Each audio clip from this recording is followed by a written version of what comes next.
നമസ്കാരം.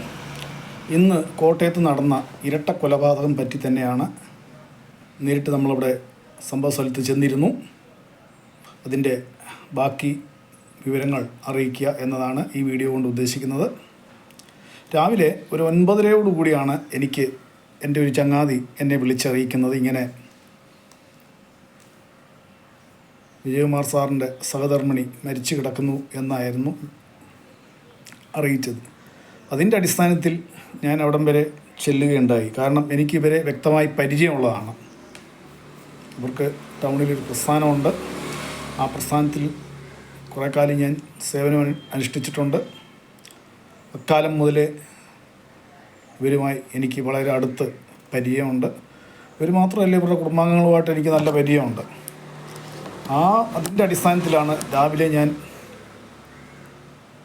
പൂർണ്ണമായിട്ടും പോലും ആ വിവരം കേൾക്കാതെ അന്നേരം തന്നെ ഒരു വീഡിയോ ചെയ്തിട്ട് ഉടനെ ഓടി ഞാൻ അങ്ങോട്ട് പുറപ്പെടുകയായിരുന്നു. കാരണം സംഭവം എന്താണ് ഏതാണ് എന്ന് വ്യക്തമായി അറിയാതെ നമുക്കൊന്നും പറയാനാവില്ല. ഇവരുടെ വീടെന്ന് പറഞ്ഞാൽ നമുക്ക് മറ്റുള്ള വീടുകളിൽ കയറുന്ന പോലെ ഒന്നും ഓടിച്ചെന്ന് കയറാൻ ഒക്കുകയില്ല. ചുറ്റോളം ചുറ്റ് വൻമതിൽ, ഗേറ്റും കാര്യങ്ങളൊക്കെ ആണെങ്കിൽ അതുപോലെ തന്നെ ഭയങ്കര ഗേറ്റ്, ഒരു ആഡംബര വീട് തന്നെയാണ്. അവിടെ നമ്മൾ ആ ഗേറ്റിൻ്റെ പടിക്ക് ചെന്ന് കഴിഞ്ഞാൽ ആ വലിയ ഗേറ്റിനോട് ചേർന്നൊരു ചെറിയ ഗേറ്റുണ്ട്. അവിടെ ചെന്ന് കഴിഞ്ഞാൽ നമ്മളെ അവർ ക്യാമറയിലൂടെ കണ്ടിട്ട് ചോദിക്കും ആരാ എന്താണെന്ന് ചോദിക്കും. അതിനോട് നമ്മൾ ആ ചെറിയ ഗേറ്റിനോട് ചേർന്ന് തന്നെ ചെറിയൊരു സ്പീക്കറുണ്ട്. അതിലൂടെ നമുക്ക് കേൾക്കാം ഇവർ അകത്തുനിന്ന് അന്വേഷിക്കുന്നത്, നമ്മൾ ആരാണ് എന്താണെന്ന് അന്വേഷിക്കുന്നത് കേൾക്കാം. അത് കഴിഞ്ഞ് അവിടെ നിന്നുകൊണ്ട് തന്നെ അവർ പെരയ്ക്കകത്ത് നിന്നുകൊണ്ട് തന്നെ ആ ചെറിയ ഗേറ്റ് ഓപ്പൺ ചെയ്യും. ഓപ്പൺ ചെയ്യുമ്പോഴേ ഉള്ളൂ ലോക്ക് റിലീസ് ചെയ്യുള്ളൂ. അടയുമ്പോൾ തനിയെ അടയും, അല്ലാതപ്പം അകത്തുനിന്നുകൊണ്ട് ഓപ്പറേറ്റ് ചെയ്യുന്നൊരു ഗേറ്റാണ് അത്. അത്രയ്ക്കും സുരക്ഷിതമുള്ള ഒരു ഭവനത്തിലാണ് ഇവർ രണ്ടുപേരും താമസിച്ചു വരുന്നത്. മകൻ മരണപ്പെട്ടിട്ട് ഏതാണ്ട് രാവിലെ ഞാൻ പറഞ്ഞ പോലെ 6-7 വർഷമായി. അതും ഈ പറഞ്ഞ പോലെ ഇച്ചിരി പ്രശ്നം ഉള്ള ഒരു മരണം തന്നെയായിരുന്നു. ആ മരണത്തിന് നീതി ലഭിക്കാത്തത് കൊണ്ട് വിജയകുമാർ സാറ് CBIയെ ആശ്രയിച്ചെന്നും CBIയുടെ കേസെടുക്കാനായി ഉള്ള അവസാനഘട്ട നടപടികളിലേക്ക് ഇറങ്ങിയെന്നും ഒക്കെയാണ് ഇന്ന് അവിടെ ചെന്നപ്പം അവരുടെ കുടുംബാംഗങ്ങളോട് ഞാൻ അന്വേഷിച്ചപ്പോൾ എനിക്ക് മനസ്സിലാക്കാൻ സാധിച്ചത്. എന്നിരിക്കെ ഇവരെ പുറത്തുനിന്നും അല്ലെങ്കിൽ സാമൂഹ്യ വിരുദ്ധർ വന്ന് നീചമായി തല്ലിക്കൊല്ലുകയും അവർ CCTVയുടെ സ്റ്റോറേജ് ഡിസ്ക് നശിപ്പിക്കുകയോ അതോ കൊണ്ടുപോവുകയോ മറ്റോ ചെയ്തെന്നാണ് സ്ഥലം സന്ദർശിച്ച MLA പറഞ്ഞത്. ഇത്രയൊക്കെ ആണെങ്കിലും ഇവരുടെ വീടിനകത്ത് ഒരു പട്ടിക്കുഞ്ഞുണ്ട്, നായ. അല്ലാതെ വെളിയിൽ ഒരു വലിയൊരു പട്ടിയുണ്ട്. പെരയ്ക്കകത്തുള്ളത് നല്ല വിലപിടിപ്പുള്ളൊരു വർഗത്തിൽപ്പെട്ട ഒരു നായയാണ്. എപ്പോഴും പെരയ്ക്കകത്ത് തന്നെയാണ് ഞാൻ കണ്ടിരിക്കുന്നത്. പണ്ട് കാലങ്ങളിൽ ഞാൻ കണ്ടിരിക്കുന്നത് അങ്ങനെയാണ്. പിന്നെ അത് ചത്തുപോയെന്ന് തോന്നുന്നു. അത് കഴിഞ്ഞ് വേറെ ഇവർ മേടിച്ചു കാണും. ഇവർ നായയെ വളരെയധികം സ്നേഹിക്കുകയും വളർത്തുകയും ചെയ്യുന്ന ഒരു കൂട്ടരാണ്. പ്രത്യേകിച്ചും ഇന്ന് കൊല്ലപ്പെട്ട ആ മാഡം ഒരു ഡോക്ടറാണ്. ഡോക്ടർ മേര എന്നാണ് അവർ അറിയപ്പെടുന്നത്. മകൻ്റെ മരണത്തിന് ശേഷം ഇവർ കാര്യമായ ഒരു പൊതുപരിപാടികളിലും പങ്കെടുത്ത് ഞാൻ കണ്ടിട്ടില്ല. സാറിൻ്റെ മകള് ഈ 1 വർഷം ആകുന്നേ ഉള്ളെന്ന് തോന്നുന്നു വിവാഹം കഴിഞ്ഞ് പോയിട്ട്. ആ പെണ്ണിൻ്റെ വിവാഹം കഴിഞ്ഞിട്ട് 1 വർഷം ആകുന്നേ ഉള്ളൂ. വിവാഹമൊക്കെ ഇവരുടെ സ്വന്തം കല്യാണ മണ്ഡപത്തിൽ തന്നെയായിരുന്നു. ഇന്ദ്രപ്രസ്ഥം കല്യാണ മണ്ഡപം. സാറിനെ സംബന്ധിച്ചിടത്തോളം വിജയകുമാർ സാർ നല്ല ആരോഗ്യവാനാണ്. ഒത്തൊരു ആരോഗ്യമുള്ളൊരു മനുഷ്യനാണ്. ഏകദേശം ഒരു 5 അടി ഹൈറ്റും അതിനൊത്ത ശരീരവും ഉള്ള ഒരു നല്ല പൂർണ്ണ ഒരു ആരോഗ്യവാനാണ്. അദ്ദേഹത്തെ ഒന്നും അങ്ങനെ ഓടിയൊന്നും വന്ന് ആർക്കും അങ്ങനെ കീഴ്പ്പെടുത്താനൊക്കുകയല്ല. തന്നെയുമല്ല, ഇവരുടെ വീടിനകത്ത് ഇവരുടെ മുറ്റത്ത് കടക്കണമെങ്കിൽ തന്നെ ഇത്തിരി പ്രയാസമാണ്. മെയിൻ എൻട്രൻസിൽ കൂടെ ഒട്ടും കടക്കാൻ പറ്റുകയില്ല. അതല്ല ചുറ്റുമതിലൂടെ കടക്കണമെങ്കിലും ഇച്ചിരി പാടാണ്. അങ്ങനെ കടന്നാലും ഈ പറയുന്ന നായ സാധാരണ ശബ്ദം ഉയർത്താറുണ്ട്. പക്ഷേ ഇത്രയ്ക്കും സുരക്ഷാ സംവിധാനങ്ങളുള്ള ഒരു ഭവനത്തിൽ ഈ നീചമായ ഇരട്ടക്കൊല നടന്നിട്ട് മിണ്ടാപ്രാണികൾ ചലിച്ചില്ല എന്ന് പറയുന്നത് അതിൻ്റെ പിന്നിലെ സത്യാവസ്ഥ എന്താണ് എന്ന് അന്വേഷണ ഉദ്യോഗസ്ഥർ അന്വേഷിച്ച് റിപ്പോർട്ട് തന്നാലേ നമുക്കതിൻ്റെ യഥാർത്ഥ രൂപം അറിയാൻ പറ്റുകയുള്ളൂ. പോരാത്തതിനൊരു അമ്മിക്കല്ല് കിടന്നിരുന്നു എന്ന് പറയുന്നു. തന്നെയല്ല, സ്ഥലം സന്ദർശിച്ച പോലീസിലെ മേലുദ്യോഗസ്ഥരായ പറയുന്നത് ഒരു പ്രൊഫഷണൽ കില്ലർ അല്ല എന്നാണ്. പക്ഷേ പ്രൊഫഷണൽ കില്ലർ അല്ല താനും. പക്ഷേ ഇത്രയ്ക്കും പെർഫെക്റ്റായിട്ട് ഇവർ കാര്യങ്ങൾ ചെയ്തു എന്ന് പറയുന്നത് ഒരു തരത്തിലും നമുക്ക് വിശ്വസിക്കാനാവുന്നില്ല. ഒരു പഴയ ആസാമീസ് ജീവനക്കാരനെ ഒരാളെ സംശയിക്കുന്നുണ്ട്. അദ്ദേഹം പണ്ട് അവിടെ ജോലി ചെയ്ത് എന്തൊക്കെയോ സാമ്പത്തിക തിരിമറികൾ എന്തോ ഉണ്ടാക്കി, അതിൻ്റെ പേരിൽ അദ്ദേഹത്തെ പിടിക്കപ്പെട്ടു എന്നൊക്കെയാണ് പറയുന്നത്. അങ്ങനെ എനിക്ക് അറിയാൻ സാധിച്ചത്.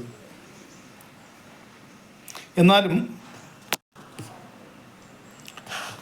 പോരാത്തതിന് റെയിൽവേ സ്റ്റേഷനിൽ നിന്നും പ്ലാറ്റ്ഫോം ടിക്കറ്റ് എടുത്ത ഒരു ടിക്കറ്റ് ആ മുറ്റത്ത് നിന്നും കണ്ടു കിട്ടിയതായി സൂചനകൾ ലഭിക്കുന്നുണ്ട്.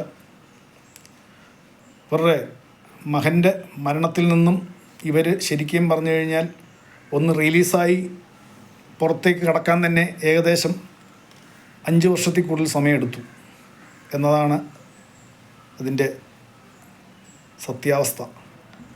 അതെല്ലാം കഴിഞ്ഞാണ് മുമ്പേ ഞാൻ പറഞ്ഞ പോലെ മകൾ വിവാഹിതയായത്. അതിൽ നിന്നാണ് ഇവർ ഒരു ചെറിയ ഒരു മാനസിക സമാധാനത്തിലേക്ക് സമാധാനപരമായ ജീവിതത്തിലേക്ക് എത്തിച്ചേർന്നു എന്ന് നമുക്ക് പൂർണ്ണമായിട്ടും അവകാശപ്പെടാൻ പറ്റുകയില്ല. പക്ഷേ അതിൽ നിന്നും ഒന്ന് റിലീസായി കരകയറി വരികയായിരുന്നു. എന്നിരിക്കെ മകൻ്റെ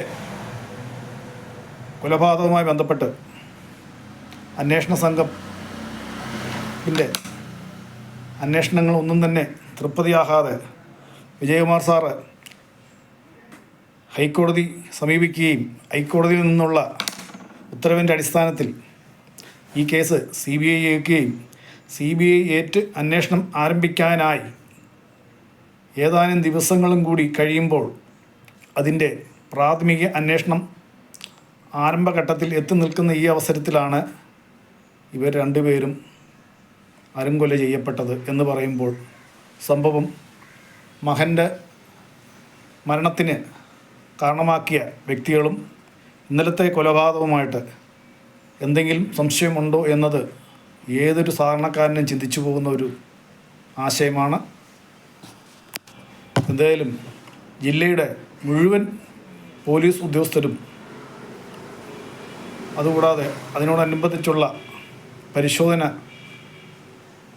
ഡിപ്പാർട്ട്മെൻറ്റുകളും ഇവിടെ സംഭവസ്ഥലം സന്ദർശിച്ച് വിദഗ്ധ പരിശോധനകൾ നടത്തിക്കൊണ്ടിരിക്കുകയാണ്.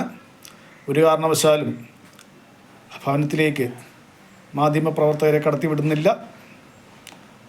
കാരണം അതുപോലത്തെ ഒരു കൊലപാതകമായിപ്പോയി. എന്തായാലും ഇതിൻ്റെ സത്യാവസ്ഥ വളരെ എളുപ്പം തന്നെ പിടിക്കപ്പെടും എന്ന് തന്നെയാണ് നാം ഏവരും വിശ്വസിക്കുന്നത്. കാരണം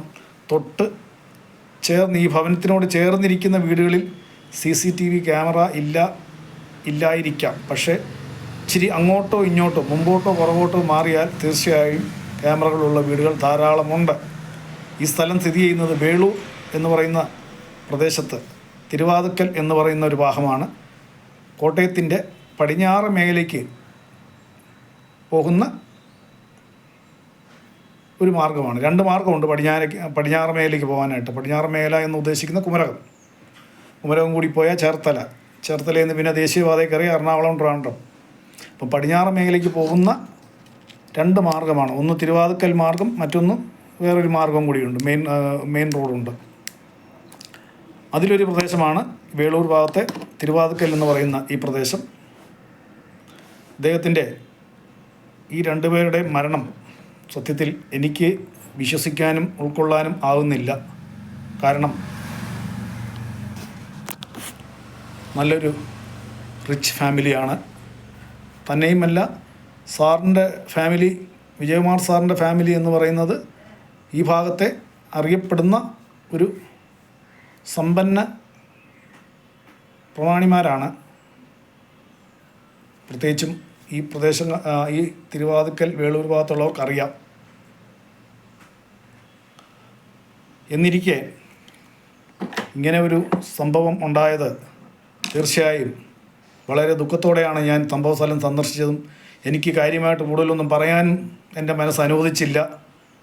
കാരണം ഏതാണ്ട് ഒരു 6 മാസം മുമ്പ് എൻ്റെ മകൻ്റെ വിവാഹ ക്ഷണപത്രികയും കൊണ്ട് ഞാൻ ഈ വീടിൻ്റെ പടിക്കൽ എത്തിയപ്പോൾ മുമ്പേ ഞാൻ പറഞ്ഞ പോലെ ആ ചെറിയ ഗേറ്റിൻ്റെ അവിടെ എന്നുകൊണ്ട് ഞാൻ ബെല്ലടിച്ചപ്പോഴത്തേക്ക് ഡോക്ടർ മീര മേഡം കിച്ചണിൽ ഇരുന്നുകൊണ്ട് എന്നോട് ചോദിച്ചു ആരാണ് എന്താണെന്ന്. ഞാൻ പറഞ്ഞു ഇന്ന ആളാണ്. ആ ശരി, എന്ത് വേണം, വരാൻ പറഞ്ഞു, കയറി വരാൻ പറഞ്ഞു. അത് കഴിഞ്ഞ് അവർ ആ ഡോറ് ഓപ്പൺ ചെയ്ത് തന്നു, ഗേറ്റ് ഓപ്പൺ ചെയ്ത് തന്നു. അപ്രകാരം ഞാൻ കയറി ചെന്നിട്ട് മകൻ്റെ വിവാഹ ക്ഷണപത്രിക അവരുടെ കയ്യിൽ കൊടുത്തു. അപ്പം സാർ എന്ത് ചെയ്യുമെന്ന് ചോദിച്ചു. സാർ ഇവിടെ ഇല്ല, സാറ് ഓഫീഷ്യലായിട്ട് എന്തോ വർക്കിന് പോയിരിക്കുകയാണ്. ആ വരുമ്പോൾ ഞാൻ അറിയിക്കാം. തീർച്ചയായിട്ടും സന്തോഷമുണ്ട്, നടക്കട്ടെ, നല്ലത് നടക്കട്ടെ എന്ന് അവർ അനുഗ്രഹിച്ചതുമാണ്. അതെല്ലാം കഴിഞ്ഞാണെന്ന് തോന്നുന്നു. അല്ല, അതിന് തൊട്ട് മുന്നെയാണ് അവരുടെ മകളുടെ വിവാഹം, ഈ വിജയകുമാർ സാറിൻ്റെ മകളുടെ വിവാഹം. അതിന് തൊട്ട് മുന്നേ ആണെന്ന് എനിക്ക് തോന്നുന്നു. ഞാനും പോയിരുന്നു ആ വിവാഹത്തിന്. ഇത്രയൊക്കെയാണ് ഞാൻ അറിയുന്ന കാര്യങ്ങൾ. കൂടുതൽ കാര്യങ്ങൾ എനിക്ക് ഒന്നും അറിയില്ല. ഇനി ഞാൻ അന്വേഷിക്കണം. കുടുംബാംഗങ്ങളോട് എനിക്ക് കൂടുതലൊന്നും ഇത്തരം കാര്യങ്ങളെപ്പറ്റി ഈ ഒരു അവസരത്തിൽ ചോദിക്കാനോ അല്ലെങ്കിൽ പറയാനോ പറ്റിയ ഒരു മാനസികാവസ്ഥയിലല്ല ആരും. അത് കേൾക്കാനുള്ള മാനസികാവസ്ഥയിലും അല്ല ഞാനും. അതുകൊണ്ട് തൽക്കാലം അവിടെ ഇപ്പം നിലവിൽ ജോലി ചെയ്യുന്ന ഒരു സ്ത്രീനെ എനിക്കറിയാം. ഒരു തമിഴ് അണ്ണനുണ്ട്, ഒരു പ്രായമായ ഒരു അണ്ണൻ, ചെവി കേൾക്കുകയില്ലാത്ത ഒരു അണ്ണനാണ്. അദ്ദേഹത്തെ എനിക്കറിയാം. ഇവരൊക്കെ ആയിട്ട് നമുക്ക് അടുത്ത് പരിചയമുണ്ട്. പിന്നെ ഇന്നാളൊരു ആസാമിയെ പിടിച്ചു, അല്ലെങ്കിൽ അയാൾ തെറ്റ് ചെയ്തു അയാളെ പുറത്താക്കിയെന്ന് അയാളെ ഞാൻ കണ്ടിട്ടുണ്ട്. കൂടുതൽ എനിക്ക് പരിചയമില്ല. അയാളെ കണ്ടതായിട്ട് ഞാൻ ഓർക്കുന്നുണ്ട്. അത്രത്തോളം എനിക്ക് അടുത്ത് പരിചയമുള്ള വ്യക്തികളാണ് ഇന്ന് കൊല്ലപ്പെട്ട ദമ്പതിമാർ രണ്ടുപേരും. കൂടുതൽ വിവരങ്ങൾ, എനിക്ക് ലഭിക്കുന്ന വിവരങ്ങൾ തീർച്ചയായും ഞാൻ എൻ്റെ പ്രേക്ഷകർക്ക് എൻ്റെ ചാനൽ മുഖേന എത്തിക്കുന്നതായിരിക്കും. നന്ദി, നമസ്കാരം.